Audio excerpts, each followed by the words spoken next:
1. Remember that it's okay to be different. If everyone were just like everyone else, the world would be boring. Your quirks are part of what makes you memorable, and you don't need to censor yourself or try to look normal. It is absolutely okay to be disabled and to look disabled in public.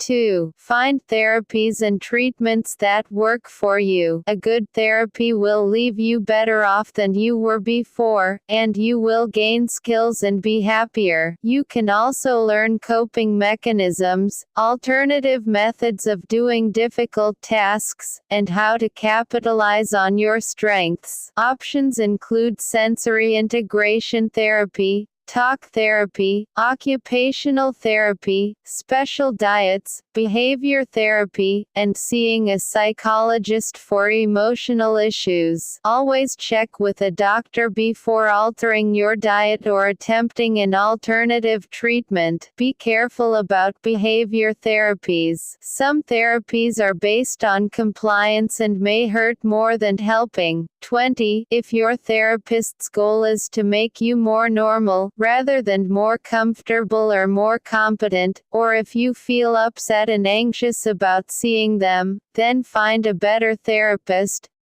3. Stop trying to do things that are too hard. With the media constantly encouraging people to do your best, sometimes people forget that it's okay to quit. You do not have to put forth 110% effort all the time. This can lead to burnout. If something is draining your energy or adding a lot of stress to your life, consider not doing it anymore. Sometimes saying, "I quit," is freeing. Disability doesn't just mean that there are some things you can't do. It can also mean that some things are painful or extremely draining. 21. Give yourself permission to quit or find an alternative way. 4. Focus on your skills and character strengths. This will help you spend less energy mourning your disability, and more energy on doing positive things and enjoying your life. Spend time on your hobbies and things that you're good at. Enjoy the feeling of competence and expertise. Make a list of your positive traits. Consider both personality traits and skills. Place the list somewhere where it'll be easy to see when you're feeling sad about yourself. Help other people. Prepare food for the hungry, raise awareness for important causes, or write about your special interest on WikiHow. Affecting a positive change in the world will distract you, help others, and make you feel happier about yourself.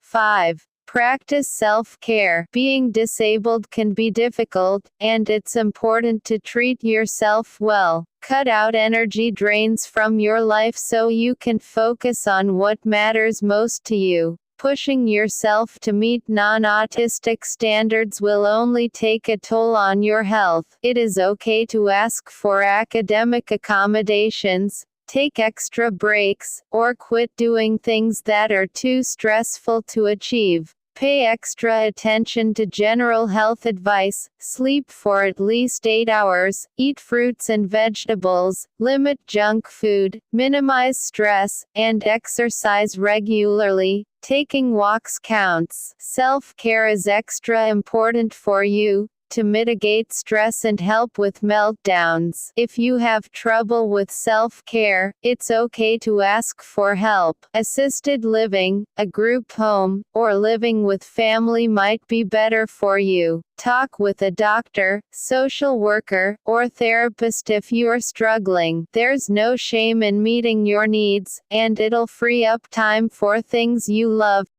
6. Get a mentor, or 2. Look for people in your life whose judgment you trust. Parents, older siblings, relatives, counselors, clergy members, friends, etc. Living in a neurotypical world can be confusing, so it's useful to have people to ask for advice. You can ask questions from, "Is this outfit good for an awards ceremony?" to, "This person makes me feel awful, what do I do?"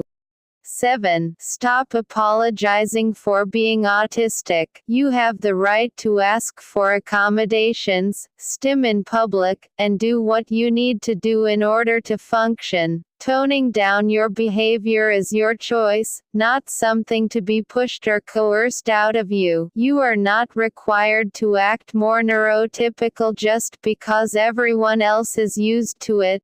8. Recognize that autism is just one piece of who you are, a kind, thoughtful, and lovable human being. People can love you and your autism. You can love yourself and your autism. You are not a lesser person.